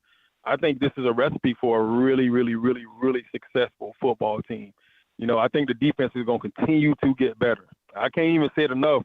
I don't think the offense has played a good game all year, and we still 7-3. And we lost 2 games that we should have won due to the offense, put us in a great situation, but the defense crapped out on us. Now the defense is coming around, and the offense is kind of playing still. I think they're playing good football, but they have yet to put together the game that blows your mind and be like, oh my God, these guys are for real. So I really do believe, now you got Stanley back, the left tackle's back, you got Big Morgan on the other side. You got the young kid, Linderbaum in the middle that's doing a phenomenal job in the middle leading these guys. And I really do think it's a recipe for success. I think the Ravens may be going to a Super Bowl this year. I haven't been to a game yet this year, Glenn, and I'm really saving it because I want them to give me a free playoff ticket. Man, you and me hopping on a plane, going out to Phoenix, doing the shows together again at the Super Bowl. It's been a long time, man. That sounds pretty good to me. That sounds pretty good to me, man. Look, you are You're getting me. You're getting my juices flowing talking about it like this, man. I'm the pragmatist, Dan. That's the way that I am. I need to see a little bit more of it. I need to see it keep going, but I love the sounds of it. I love everything about what you're saying, and I pray to God that you prove to be pathetic about this, and that one day we end up having a conversation, and you saying, "Dude, I tried telling you Thanksgiving." I tried telling you that this is the way it's going, man. I love the sounds of it. All right. Yeah, Lamar got something to prove this year. He's playing for his contract, of course, but he's also playing for respect for the entire league. He's tired of the critics. I'm sure he is. I'm sure he's tired of hearing everybody, doubting him or whatever. Sure. Justin Fields have a couple of good games of running the ball. Now he's the best rushing quarterback in the NFL. That's way over the top. It don't even make sense, bro. Like, the stuff don't even make sense. The stuff that goes on in the league, man. It's just, the media sometimes put, a bad light over things. And I honestly feel like Lamar Jackson is I was just in a barbershop getting a haircut yesterday, and that's all we was talking about. One of the guys is a huge Dallas Cowboys fan, and then there's a couple guys in there that's Ravens fans because I've been going to this barbershop since I was 12, so they love the Ravens, so they was going back and forth about Lamar and Dak Prescott, who would you take? Then I came in, they started asking me who would I take. I'd take Lamar all day long. I love Dak. I think Dak's a heck of a quarterback, but at the end of the day, there's nothing else in the game right now that's close to Lamar Jackson. The closest thing is a guy that's about 5'6", and he plays in Arizona. And if I'm being honest with you, I don't think he's nearly as good. I just don't think he is. Bro. I said the closest thing to him. I don't think he's nearly as good, man. There's nothing else out there like it, man. I'm telling you, he's elite. The kid wins the Heisman. He wins the Heisman Trophy his sophomore year in college. Hey, bro. I mean, I know. Then he wins MVP his sophomore year in the NFL. I just wish they would give him another wide receiver or two every now and then, Dan Wilcox. He don't need one. I promise you he don't need one. Tom Brady won the NFL with all white receivers. Everybody was scratching their head like, how the heck is this possible? all white receivers at the skill spot and Tom Brady wins another Super Bowl, everybody's scratching their head. He don't need another receiver, man. He got Bateman, he got Duvernay, he got Deshaun Jackson, he got Mark Andrews, he got Isaiah Likely. Man, he's loaded at receiver right now. People just don't give the tight ends the respect they deserve, but he got some freaking studs. And James Prochet. He got a great – James Prochet to me is the next Wes Welker, Wayne Corbett type receiver. When are we going to see it, Dan? When are we going to see that? He's waiting to explode on the scene. You know what I'm saying? And the good thing about him, he's a slot. So it's coming. Just be patient, man. Just be patient. By the way, dude, the Tom Brady won with all white receivers is one of my all-time favorite quotes that you've ever heard. He don't need one. Tom Brady won the NFL with all white receivers. I can say that stuff now. It's a 10 and I a can half, say that kind of stuff now, Glenn. That's a 10 I'm retired now. Man. That is so great. Oh, Dan Wilcox. Believe in Ravens, of course, is the podcast with he and Bo. Are you guys doing it this way? Bo's off in Mexico, right? Spending some time with some family. Man, Bo, his son is coming down from Notre Dame. He's over in Mexico with the fam, man. I told him to go enjoy his break. Don't even think about doing a podcast. We're not gonna do a recap. We did the pre-show before the game, but we're not gonna do a recap until after he gets back from Mexico. So we'll talk about it next week sometime. Love it. I just want people to enjoy Thanksgiving, man, and spend the time with their families, and just remember, you see people dying every single day out here. Don't forget that. That this could be any of us. You can go to the supermarket now and a freaking serial killer come in there and kill everybody. So you're not safe no matter where you go. So just take this time, man, and just really reflect on how much you really care about your loved ones and the people that are closest to you. Dan Wilcox, love you, my friend. Very happy Thanksgiving to you, your whole family. Love all of them. Appreciate you as always. Let's talk again real soon, all right? Thanks, man. Love you too, man. Happy Thanksgiving, Thank bro. you, brother. Dan Wilcox. God, he's the best. Now, we got to grab a break. We have to grab a break. We're so far behind. It's insane. That is a 10.5, by the way. We can put that up on what is TikTok. We'll throw that one up on TikTok a little bit later on, Micah, because that was gold. I don't know if I'm ready to go with them. They're the best team in football, but I'm all on board. Well, I loved his how he got to that point because he said I'll type it up the tweets. And he said they're the best 7-3 team. Right? In the NFL. Yeah. He just kept working. They his could way. be 9-1. Yeah. Right. They're the best team. Kept working his way there, which I love. Convincing himself. Yeah. Hey, man, I'm all in. Hey, Stan the Fan and Ross Grimsley caught up with, Mike Bordick, of course. That's who it was yesterday for a great show. You can find it right now, facebook.com/PressBoxSports, youtube.com/PressBoxOnline, or PressBoxOnline.com/video. We'll get you set for Waiver-Wire Wednesday next with our guy Joe Serpico. It's Glenn Clark Radio. The Baltimore County Police Department is hiring. Entry-level officers start at close to $59,000 a year with a $10,000 bonus. Some restrictions apply. Plus a great retirement plan, medical, dental, and vision insurance, advancement to specialized units, tuition reimbursement, 15 sick days earned per calendar year, and even further incentives for military members and veterans. If you have a passion for service and want a career for life, visit joinbaltimorecountypd.com or call 410-887-5542. You must be a United States citizen, possess a valid driver's license, and have a high school diploma or GED equivalent. The Baltimore County Police Department is an equal opportunity employer. Come experience Maryland's #1 sportsbook this NFL season at the FanDuel Sportsbook at Live Casino and Hotel, the ultimate place for any sports enthusiast. Take advantage of our 24/7 kiosks, massive video screens, and watch all the action from the best seat in the house. With more money paid out than anyone around, make every moment more at the new FanDuel Sportsbook at Live Casino and Hotel in Hanover, Maryland. Please play responsibly. Gambling problem? Please call 1-800-GAMBLER or visit mdgamblinghelp.org. The weather outside is really unpleasant, so it's time to warm up with some comfort classics this winter at your neighborhood Glory Days Grill. Try the Twisted Ribs and Wings combo. It's 2 full pounds of meat, the mac and cheese bites, Mr. Richards meatloaf, the citrus salmon, the winter spinach salad, and for dessert, here's internet radio personality Griffin Bass to tell you about the bourbon butter cake. Oh my God, it's so good. Pair it with a blood orange bourbon cider or a devil's backbone cranberry smash. Place your order now at glorydaysgrill.com. Glory Days Grill. Great food, good sports. That first sip. That first bite. Start your day off right with a delicious breakfast at Royal Farms. Choose from a fantastic selection of fresh Royal Farms breakfast sandwiches and top it off with a rich hot cup of the freshest coffee in the world. At Royal Farms, breakfast is available day and night. It's the freshest breakfast in the world. Real fresh, real fast. Royal Farms.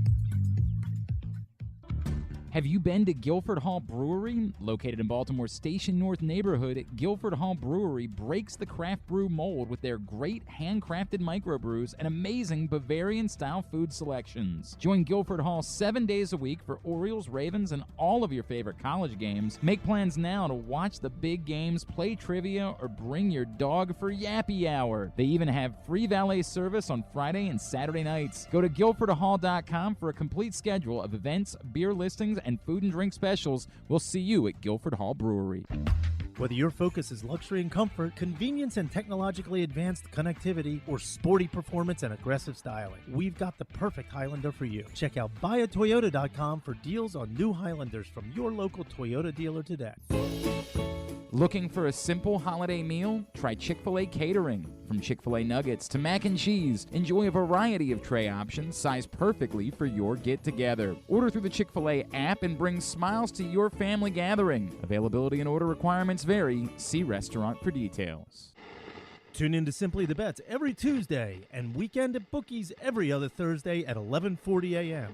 And if you really have nothing better to do, keep listening to this show too. All right, back in here on GCR as we continue along on a Tuesday edition of the program. Hey, don't forget that the Tyus Bowser Show returns 1 week from tonight, Tuesday, November 29th. We will be at Mother's Peninsula Grill in Arnold, part of town that no one ever goes to for these types of events. So if you're in that part of town, this might legitimately be your only chance not have to drive like an hour in order to come out and hang out for an event like this. Please come join us next Tuesday night, Mother's Peninsula Grill, Tyus Bowser Show with Tyus and a special guest. It's all brought to you by Maryland Vascular Specialists and the all-new Ginsu Kamado Grill. The Tyus Bowser Show is a partnership of PressBox and Grade 8's memorabilia. You can find out more right now by going to PressBoxOnline.com/Bowser. All right, joining us now, he is PressBox's fantasy football analyst. He is our buddy, Mr. Joe Serpico, and he's with us to preview Waiver-Wire Wednesday. What's going on, Joe? How are you, pal?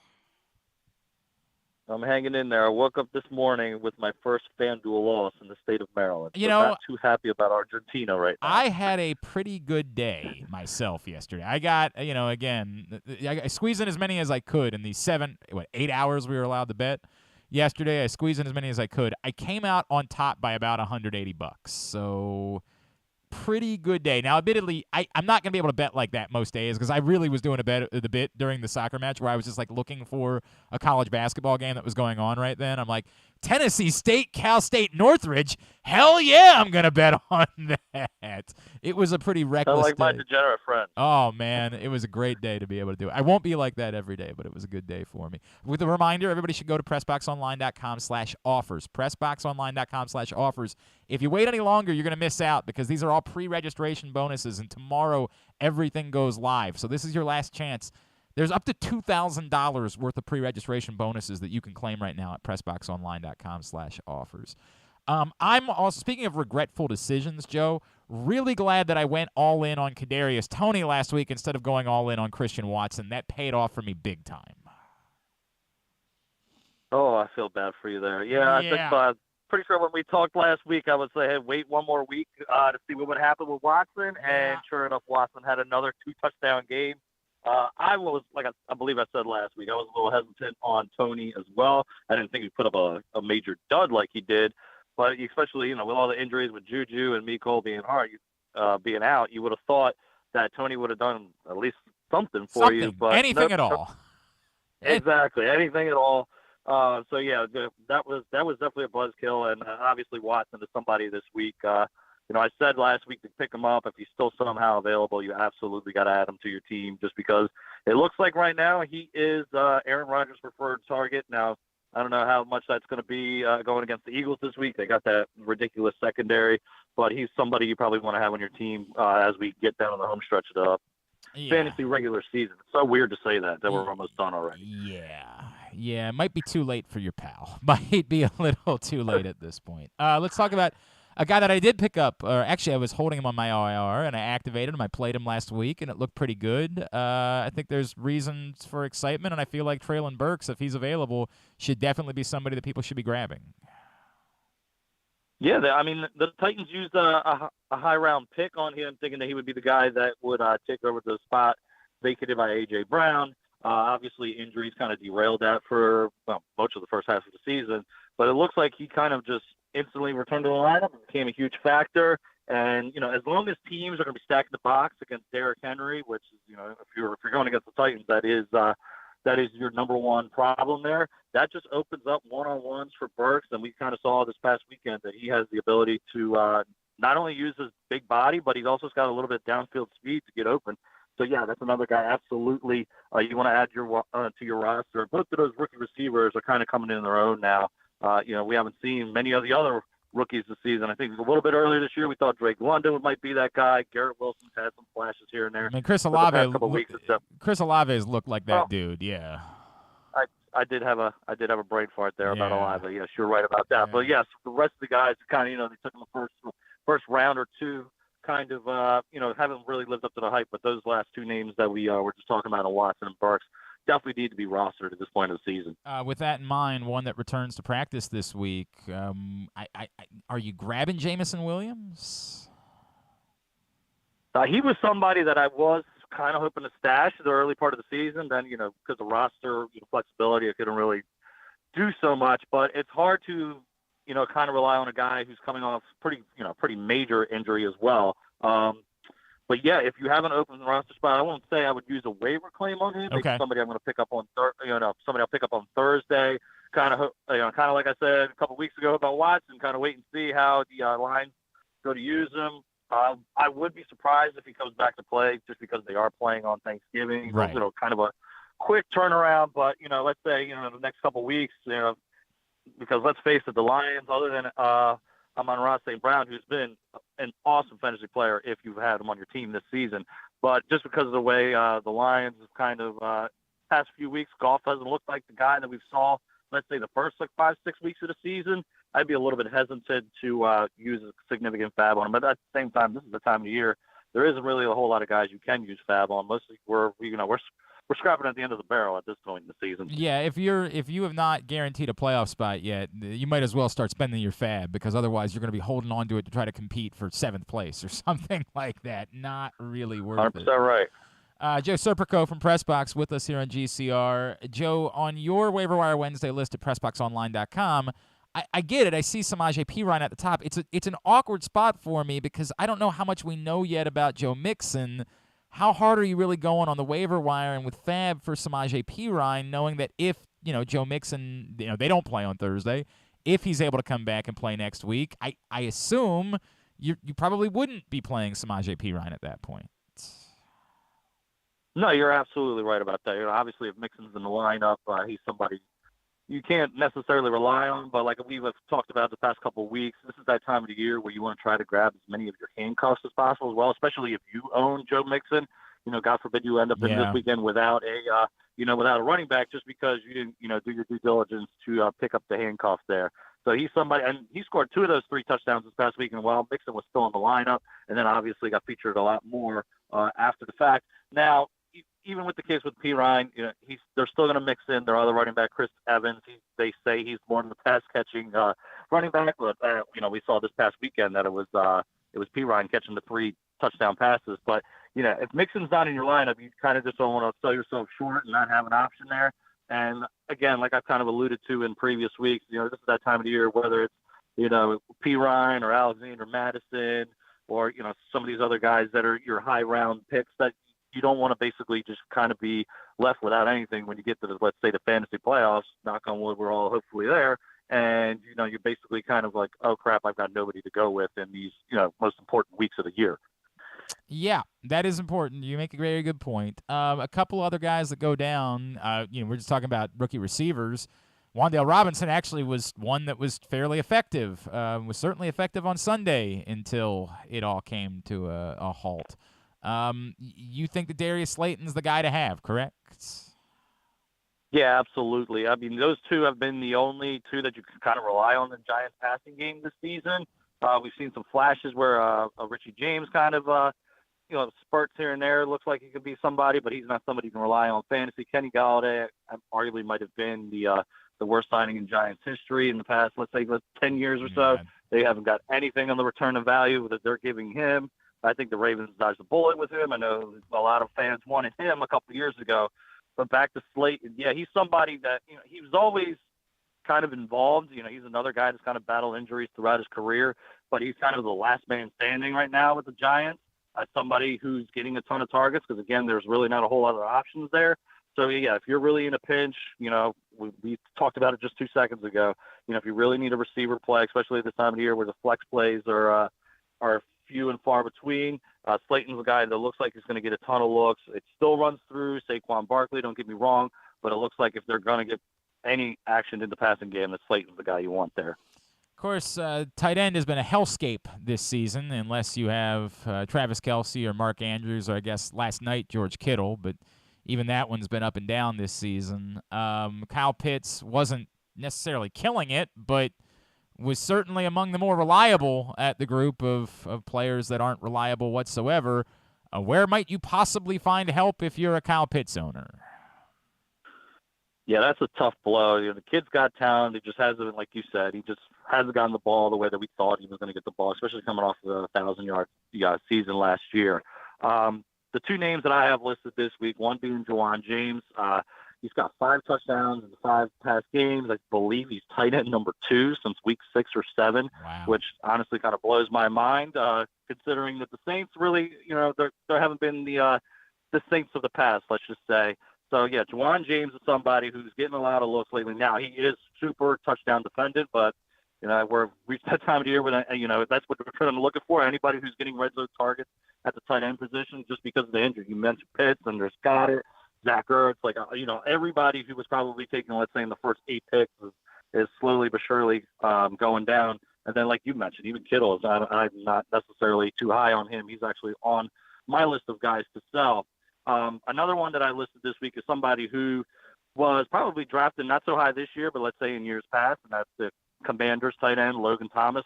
When he is healthy, he seems to be a contributing factor. We've seen in the past couple of weeks, Taylor Heineke is got to be the Commanders quarterback moving forward. I don't think it should matter what they're paying Wentz or whatever draft capital they gave up to get him. But, yeah, those are two guys that, again, we're really throwing darts at the board here, just kind of hoping for somebody to get you some points. So those are 2 options for you right there. All right. Now, anybody else that we should be thinking about, not just for Waiver Wire Wednesday, but obviously, as you mentioned, someone that could end up sliding perhaps through to Thursday and being somebody that you should be picking up? Yeah, one name that I kind of surprised me a little bit yesterday was the release of Melvin Gordon by the Broncos. Now, he's been, he's had fumbleitis big time this year. But when Chase Edmonds went down with injury, you kind of thought that Melvin Gordon was still going to stick around. So that gives the job to Latavius Murray. Latavius Murray, I'm assuming, is probably rostered by now. So that leaves a name that maybe a couple of years ago was a fantasy darling, and that would be Marlon Mack.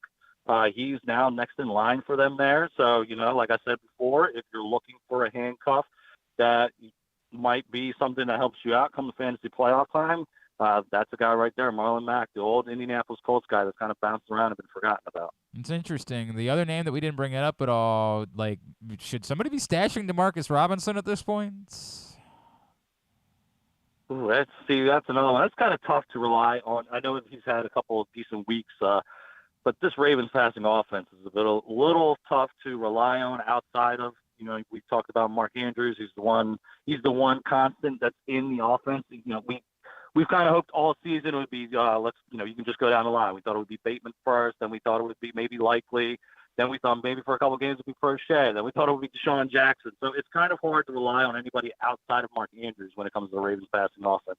This is clearly, they've gone back to 2019 form where it's ground and pound. You just almost wish that they had the same pass efficiency that they had in the 2009 MVP season, but it's kind of hard to rely on anybody other than Andrews right now. I hear you. I just don't. Again, it's a hellscape for some of us. All right, he is Joe Serpico. At Joe Serp on Twitter is how you follow him. You can see his stuff every day at PressBoxOnline.com. Joe Serpico, happy Thanksgiving, my friend. We'll talk to you again next Tuesday, all right? Same to you guys. We'll talk then. Appreciate you. Joe Serpico checking in with us here on GCR. If you haven't picked up the print issue of PressBox, it's available right now. Go get it. Your neighborhood Royal Farms, any of the hundreds of locations around town where you find PressBox. You can read it all at PressBoxOnline.com. Kevin Willard is on the cover. Inside, we introduce you to men's and women's D1 players from around the state. PressBoxOnline.com to read it. And again, get to your neighborhood Royal Farms, any of those hundreds of locations where you find PressBox. When we come back in, Tidbit, Tubular, and Simply the Bets, Glenn Clark Radio. Have you been to Guilford Hall Brewery? Located in Baltimore's Station North neighborhood, Guilford Hall Brewery breaks the craft brew mold with their great handcrafted microbrews and amazing Bavarian-style food selections. Join Guilford Hall 7 days a week for Orioles, Ravens, and all of your favorite college games. Make plans now to watch the big games, play trivia, or bring your dog for Yappy Hour. They even have free valet service on Friday and Saturday nights. Go to guilfordhall.com for a complete schedule of events, beer listings, and food and drink specials. We'll see you at Guilford Hall Brewery. That first sip. That first bite. Start your day off right with a delicious breakfast at Royal Farms. Choose from a fantastic selection of fresh Royal Farms breakfast sandwiches and top it off with a rich hot cup of the freshest coffee in the world. At Royal Farms, breakfast is available day and night. It's the freshest breakfast in the world. Real fresh, real fast. Royal Farms. What's up, everyone? This is Tyus Bowser, and I'm excited to tell you that I'm back for Season 2 of The Tyus Bowser Show in partnership with PressBox and Great H Memorabilia. Join us on Tuesday nights throughout the season as I'll be heading all over town with my special guests. And of course, our co-hosts, Glenn and Rita. Or is it Rita and Glenn? What is it? I look forward to meeting you guys and talking a little bit about football and a lot about life. And if you happen to miss the show, you can now catch a replay Friday nights on 105.7 The Fan. Get all of your details for The Tyus Bowser Show right now at PressBoxOnline.com/Bowser. The next Tyus Bowser Show is Tuesday, November 29th at Mother's Peninsula Grill, 969 Ritchie Highway in Arnold. It's brought to you by Maryland Vascular Specialists and the all-new Ginsu Kamado Grill. Sports betting has come to Maryland, and we're ready to help you win some money. Tune in for Simply the Bets every Tuesday morning at 11:40. FanDuel Sportsbook GM Leon Twyman and VSiN's Aaron Oster join the guys every week to give you all of the info you need and offer you a few winners. And every other Thursday at 11:40, tune in for Weekend at Bookies as Andrew Stecca and Alloy Sports' Brad Kronthal help make you some money for the weekend. So come win some money with us on Simply the Bets every Tuesday and Weekend at Bookies every other Thursday. Brought to you by the FanDuel Sportsbook at Live Casino and Hotel Maryland. Listen at PressBoxOnline.com/radio. Watch at YouTube.com/PressBoxOnline. The weather outside is really unpleasant, so it's time to warm up with some comfort classics this winter at your neighborhood Glory Days Grill. Try the Twisted Ribs and Wings combo. It's 2 full pounds of meat, the mac and cheese bites, Mr. Richards meatloaf, the citrus salmon, the winter spinach salad, and for dessert, here's internet radio personality Griffin Bass to tell you about the bourbon butter cake. Oh my God, it's so good. Pair it with a blood orange bourbon cider or a devil's backbone cranberry smash. Place your order now at glorydaysgrill.com. Glory Days Grill. Great food, good sports. Check out Jeremy Kahn's daily picks at PressBoxOnline.com as he tries to find you daily winners. And speaking of winners, here's a man who once won a media curling contest. And I don't think anything else. He's Glenn Clark. Ginsu Kamado Grill. You go to ginsugrills.com right now. Use the code TAILGATE and save $100 when you order your Ginsu Kamado Grill. The perfect ceramic tailgate or home grill for grilling, baking, searing, and smoking all kinds of food. Let's get a tidbit. Tidbit is brought to you by Guilford Hall Brewery, 1611 Guilford Avenue in Station North. It is a gem in our city. Find out more. If you have not, maybe this weekend, you get a long weekend, you get past Thursday, you got a little bit of time. I know a lot of people try to get together with like high school friends during the course of this week, people that you haven't seen in a long time.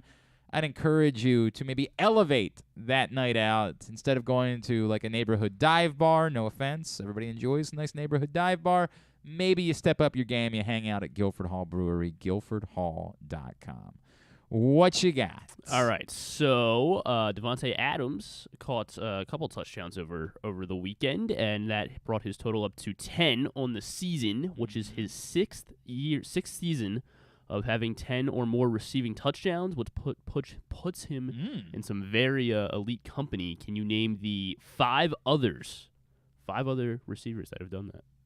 6. So 6 seasons of Randy 10 Moss. points. That is correct. He is tied for first with 9 seasons. Jerry Rice. Jerry Rice also with 9 seasons.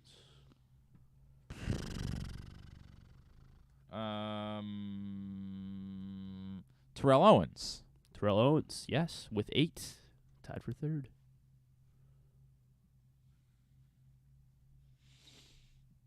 You want to say Calvin Johnson, but he didn't play that long. Chris Carter. Calvin Johnson had 4. Yeah. Yes, Chris Carter has 6. That is who Devontae Adams is tied with now. Do I have a chance to go 5 here? Well, you said Calvin Johnson. I guess you said No, I said I wanted to say Calvin Johnson, okay. but right, you don't. Then yeah. Larry Fitzgerald. Ooh, Larry. Only 5. Son of a bitch. Only 5 seasons. Son of a bitch.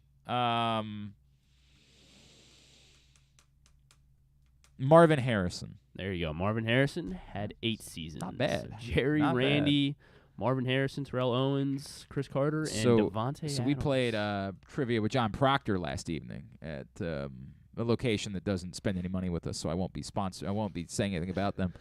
And the question was, name the 4 players with the most receiving yards in the 2000s, so from 2000 to 2009, that decade of the 2000s.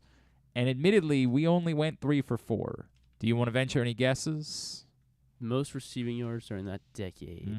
Man, Marvin Harrison, I guess. That was one we guessed. That was the one we were wrong about. We were very surprised by that revelation. Jeez. Dang. Who was really good? I guess Terrell Owens? Yes, that would be a good guess. That would be a very good guess. Terrell Owens. Let's see. Who else? Most receiving yards in the 2000s. Why can't I think of any 2000s receivers? He was third, by the way. Go ahead, Micah. Randy Moss. Would be second. That's yes, a great guess. A pretty obvious yeah. guess. Yes. Derek Mason. Yes, that was the one we missed. I don't need to guess close anymore. friend of mine, Derek Mason. Wow. Is 4th in receiving yards in the 2000s, and we didn't even we named like 10 people. Wow. We listed them all out. We were like, all right, we're gonna go with. We went with. By the way, the one you're missing, we got is number 1. Number one. Not Randy Moss. Not. We already got Moss. Harrison. We already got Owens, Mason. That's Not 2, 3, and 4. Not Marvin Harrison. Reggie Wayne. Not Reggie Wayne. Number 1, Torrey Holt. We got that one. So we got Holt. Holt. We got Moss. We got Owens. We went with Harrison as our 4th. And we had named it. We had named Chris Carter. We'd gone through the list. Could it be Isaac Bruce? Could it be? We're like doing the math. And when did Larry Fitzgerald get in the league? Is it possible? Like, could it be? Is it Steve Smith? Like, we're literally naming through everyone. We never even mentioned Derek Mason's name. And sure enough, Derek Mason. We talk about Chad Johnson. I mean, we threw out everybody. Reggie Wayne, the whole deal. Mark Clayton had 4 seasons of 10-plus touchdowns. Not that Mark Clayton. You're other right. Mark Right. Clayton. It's the other Mark Clayton. Mark Clayton from Miami. Correct. Not from the 80s. Ravens Mark Clayton. That's not a thing. All right, very good. Totally Tubular is brought to you by Glory Days Grill. The Comfort Classic seasonal menu is available right now.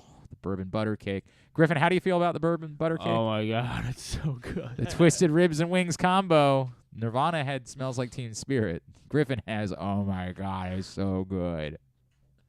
With the winter spinach salad, the citrus salmon, the mac and cheese bites, Mr. Richards meatloaf, the wings of gold.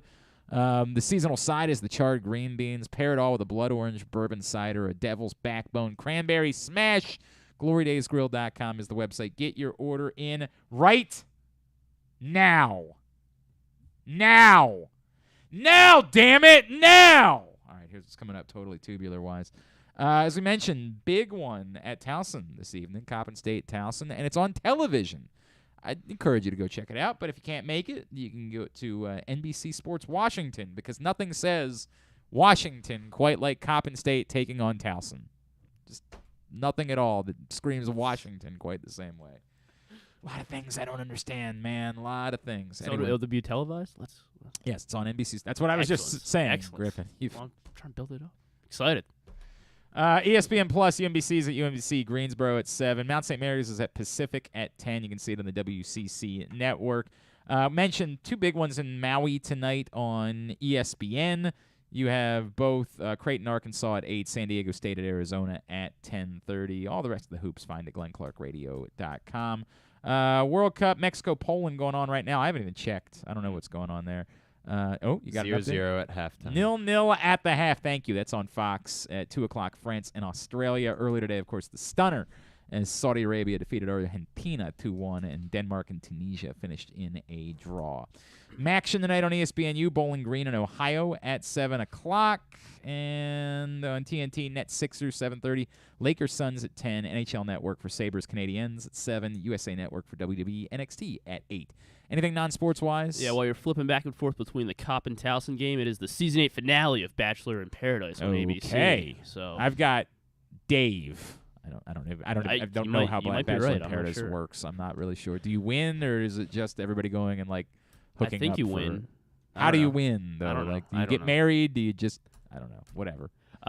Kristen Bell will be on Jimmy Kimmel. Michael Strahan on Fallon. Kumail Nanjiani is on Seth Meyers for his new show, which also comes out today on Hulu. That's the one about the Chippendales guy, correct? That one welcome actually looks pretty good. It does look pretty good. Yeah. Because he started the first ever male strip club. And it's based on a true story, I think. Yeah, apparently. So that's on Hulu. Trevor Noah has a comedy special on Netflix, as well as Our Universe, which is like a documentary short 4-part series about the history of the universe. Morgan Freeman voices it and narrates the history of the universe on Netflix. Okay, all right. Yeah. That doesn't interest me as much, but sure, we'll go with it. Very Morgan good. Freeman. Very good. PressBoxOnline.com/offers. Get there today, or speak now or forever hold your pee. Today is your final day to get up to $2,000 in pre-registration bonuses. You can't pre-register after tomorrow because everything starts tomorrow. So do it today. PressBoxOnline.com/offers. Thanks today to Dan Wilcox. Thanks also to Daba Fofana. Thanks to Patrick Stevens, to Joe Serpico. We'll get all of it up in the greatest hits section of the tab at GlennClarkRadio.com. There we go. Tomorrow on the program, we'll do picks because we're not going to be here on Thursday. We're done after tomorrow. We're taking the rest of the week off. Also tomorrow, I guess Drew will join us. I believe Sean Merriman is going to join us tomorrow. Of course, Mr. Lights Out himself, as he'll be back in town this weekend collecting coats again at the Maryland football game. So believe we will chat with Sean Merriman tomorrow, and maybe we'll preview the Jaguars as well. Thanks to everybody at PressBox, all of our great sponsors and partners, including the Baltimore County Police Department, Glory Days Grill, Royal Farms, the Costas Inn, Baltimore area Chick-fil-A restaurants, Guilford Hall Brewery, Great Eights Memorabilia, the FanDuel Sportsbook at Live Casino and Hotel Maryland, Maryland Vascular Specialists, the all-new Ginsu Kamado Grill, UMBC Athletics, your local Toyota dealer, buyatoyota.com. Thanks to Micah at Micah.Ernest on Instagram. Thanks to Griffin_Bass. Follow us, Twitter, Instagram, and TikTok at Glenn Clark Radio. Have a great Tuesday evening. Go Towson or Coppin. Go UMBC. Duke sucks. Ohio State sucks too. When we come back in, it'll be Simply the Bets.